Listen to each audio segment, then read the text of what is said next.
प्रिय प्रतियोगी छात्रों, सबको मिलेगी नौकरी यूट्यूब चैनल में आज आपका एक बार फिर से स्वागत है।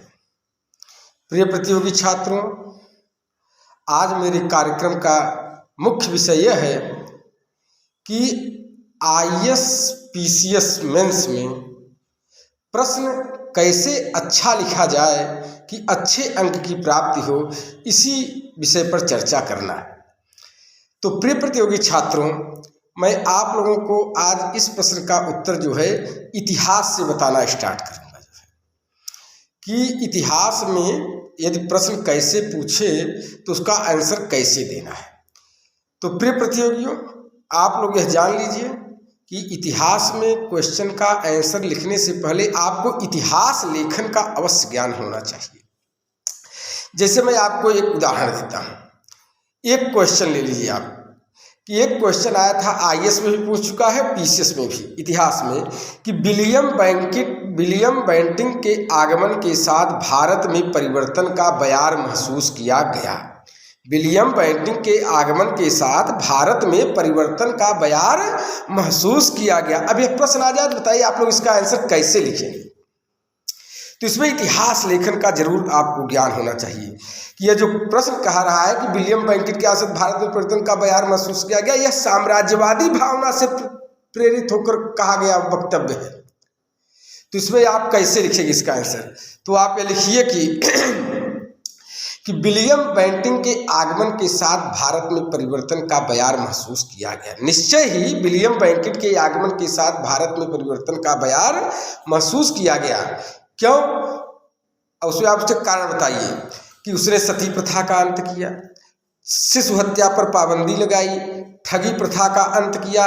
1833 का चार्टर एक्ट उसी के काल में पारित हुआ, जिसमें यह कहा गया कि धर्म, मूल, वंश, जात, लिंग के अनुसार किसी के साथ भेदभाव नहीं किया जाएगा।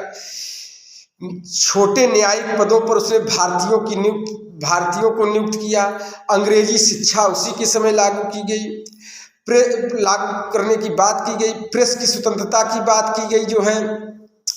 और मित्रों जो है, भेदभाव के अंत, माने नियुक्तियों में जो भेदभाव होता था उसके भी उस पर भी पाबंदी लगाने की 1833 के चार्टर एक्ट के तहत जो है पाबंदी लगाएगी। तो आप लिखिए, तो आप आंसर कैसे लिखेंगे? लिखिए, निश्चय ही विलियम बेंटिक के आगमन के साथ भारत में परिवर्तन का बयार महसूस किया गया, क्योंकि उसने सती प्रथा का अंत किया, ठगी प्रथा का अंत किया, जो है शिशु हत्या पर पाबंदी लगाई। 1833 का चार्टर एक्ट पारित किया गया, जिसके अनुसार धर्म, मूल, वंश, जात, लिंग के अनुसार किसी के साथ विभेद नहीं किया जाएगा। सरकारी सेवा में बेंटिक ने भारतीय लोगों की नियुक्ति को प्रोत्साहन दिया। ये तमाम प्रकार की बातों से ऐसा लगता है कि जो है विलियम बेंटिक के आगमन के साथ भारत में परिवर्तन का बयार महसूस किया गया। लेकिन आगे लिखिए कि यह जितने भी परिवर्तन बेंटिक ने किए, यह प्रशासनिक या साम्राज्यवादी एवं औपनिवेशिक हित को ध्यान में रखकर उसने किया। आप आगे बताइए कि लेकिन गहराई से अध्ययन करने पर तस्वीर का एक दूसरा पक्ष भी उभर कर सामने आता है।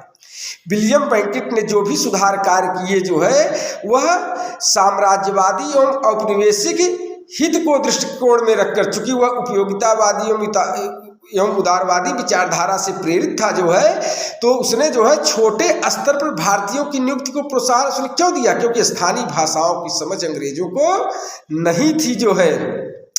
तो और जो है उस समय जो है व्यापार वाणिज्य करने में जो है थोड़ा स्थानीय लोगों से तालमेल मिलाने पर जो है, तालमेल मिलाने के लिए जो है तो थोड़ा जो है लोगों को अंग्रेजी जानना चाहिए, इसलिए उसने छोटे स्तर पर भी अंग्रेजी को प्रोत्साहन दिया तो है, अंग्रेजी शिक्षा को प्रोत्साहन दिया, ताकि भाषा, व्यापार वाणिज्य जो भाषा संबंधी समस्या आ रही थी वह भी दूर हो सके। तो आप यह दिखाएगा कि निश्चय ही विलियम बेंटिक के साथ भारत में परिवर्तन का बयार महसूस किया गया, लेकिन यह भारत के पक्ष में कम और ब्रिटेन के पक्ष में अधिक था। बोलो गोविंद भगवान की जय।